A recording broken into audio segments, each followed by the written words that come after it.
इस बॉलीवुड को ये हुआ क्या? कहीं ड्रग्स है तो कहीं चालबाजी। क्यों कोई सच नहीं बोलता? चुपचाप नेपोटिज्म को क्यों झेलता? ड्रग्स ना ले और ना लेन दें, ड्रग्स पड़ेगा महंगा। नमस्कार दोस्तों। बॉलीवुड अपनी फिल्मों के लिए जाना जाता है, जिसमें सालाना सबसे ज़्यादा फिल्में बनती हैं। पर इस बॉलीवुड को समेटकर एक थाली के रूप में देखा जा रहा है। हर बार की तरह इस बार भी इंडियन मीडिया को अपनी टीआरपी बढ़ाने का बहुत अच्छा मौका मिल गया है।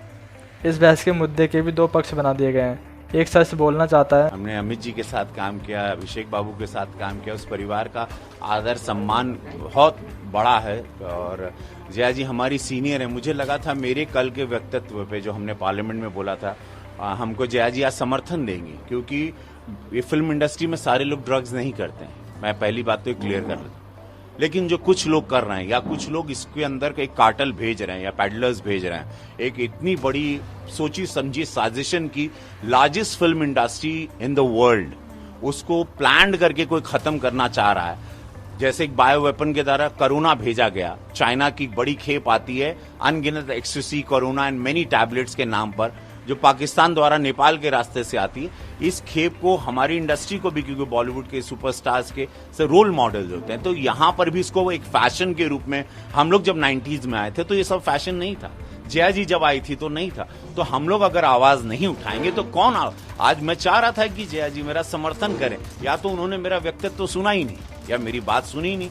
इंडस्ट्री को बचाने की बात, युवाओं को बचाने, कल मेरे बच्चे भी आएंगे तो किस माहौल में आएंगे, कल आप भी जाना चाहोगी तो किस माहौल में जाओगी, कल जया जी का परिवार जाना चाहेगा, तो हम लोग कौन सा माहौल दे रहे हैं। We have to protect our industry. ये इंडस्ट्री से हम लोग बिलोंग करते हैं, हम लोग पार्लियामेंट में। अगर इंडस्ट्री की आवाज, और मैंने पहले भी इंडस्ट्री की आवाज उठाई है, मैंने कलाकारों के भविष्य के लिए भी आवाज उठाई है कि उनके बुढ़ापे में उनको पैसे नहीं मिलते, वो आवाज आज तक कोई कलाकार नहीं उठाया। तो अगर हम ये आवाज उठा रहे हैं तो मैं चाहता था कि मेरे सीनियर्स, उनकी पार्टी अलग है, देखिए उनकी विचारधारा अलग है। हम, मेरी पार्टी भारतीय जनता पार्टी, हमारी विचारधारा है गंदगी को देश से साफ करना। 2014 से यशस्वी प्रधानमंत्री साफ कर रहे हैं गंदगी, और उस सफाई कितनी हो रही है पूरा विश्व देख रहा है। तो ये ड्रग्स की भी सफाई होगी, राइट। उनकी विचारधारा उनकी पार्टी की है, मैं क्या नहीं, वो नहीं मैं जानता। हम, मेरे देश के युवाओं को आप खोखला नहीं कर सकते हो। मैं किसी भी साजिशन तरीके से अपनी फिल्म इंडस्ट्री को, जो कि जया जी की भी फिल्म इंडस्ट्री, जितनी उनकी है उतना हक मेरा भी है इस इंडस्ट्री में, मैं उसको खोखला होने नहीं दूंगा। भले मेरी जान चली जाए, मुझे आवाज उठानी है। मैं अपने बच्चों के लिए, अपने भविष्य के लिए, अपने युवाओं के लिए, मैं फिल्म इंडस्ट्री का नाम बदनाम होने नहीं देना चाहता। कुछ लोगों की वजह से आज फिल्म इंडस्ट्री का नाम बदनाम हो रहा है कि सारे लोग ड्रग रैकेट्स में, ये गलत बात।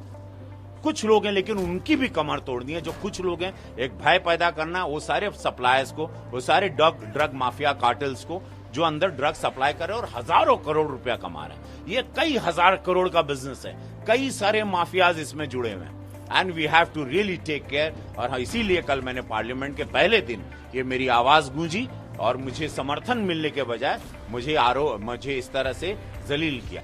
तो दूसरा उसी सच को थाली में छेद का बहाना बना के दबाना चाहता है। आपने चींटियों की चलती लाइन पे तो गौर किया ही होगा। अगर गलती से कोई भी चींटी अपनी लाइन से भटक जाए तो बाकी सारी की सारी चींटियां आंख बंद करके उसके पीछे पीछे चल पड़ती हैं। बॉलीवुड में भी कुछ यही चल रहा है। बात सुशांत की जस्टिस की हुई थी, और अब बात थाली में छेद होने और करने की बात की जा रही है। सुशांत की जस्टिस के सीबीआई ने ड्रग्स का काला चिट्टा तो खोल दिया है, पर इस काले चिट्ठे में कई सारे स्टार किड्स और फिल्म इंडस्ट्री सामने आई है। इसके चलते नेपोटिज्म का पर्चा खुलने लगा है, और भी कई सारी बातें सामने आई हैं जिन्हें वैसे तो बहुत पहले ही आ जाना चाहिए था, पर तब तो कोई गौर नहीं करता। ये बहुत ही संवेदनशील मुद्दा है। नेपोटिज्म सिर्फ एक शब्द नहीं है, ये वो जाल है जिसमें स्टार किड्स और रियल टैलेंट में छांटा जाता है। कोरोना के बढ़ते केसेस में इंडिया वर्स्ट कंट्री बताई जा रही है, जिसकी इकोनॉमी भी अब ख़त्म दिखाई पड़ती है। ऐसे इंडियन मीडिया में डिस्ट्रैक्शन के तौर पर रिया पर पूरा फोकस किया गया है। रिया की पल पल खबर देना, सारे मनगढ़ंत सवाल पूछना, ये सब टीआरपी के लिए किया जा रहा है, क्योंकि इंडिया की इकोनॉमी और स्टूडेंट्स का प्रॉब्लम, किसानों की समस्या में आजकल किसको मजा आता है। कोरोना से लोग मर रहे हैं, इंडिया वर्स्ट कंट्री बन चुकी है, किसको जानना है। मीडिया को तो टीआरपी चाहिए, और टीआरपी के लिए सबसे बढ़िया तरीका है कि प्रॉब्लम्स को और बड़ी प्रॉब्लम्स बना के बताई जाए, ताकि लोगों का ध्यान भटके, चाहे वो फिल्म इंडस्ट्री में 90% ड्रग एडिक्शन की बात हो या कई साल से हो रहे गलत कामों पे चुप रहने के बाद सही बात कहने पर थाली में छेद होने जैसी बात हो। अंत में बस इतना ही कहना चाहता हूँ कि हमें रवि किशन जैसे लोग चाहिए जो सही और गलत की समझ रखते हों। अगर आपको इस वीडियो में कुछ भी अच्छा लगा तो लाइक शेयर सब्सक्राइब ज़रूर करना। जय हिंद, जय भारत।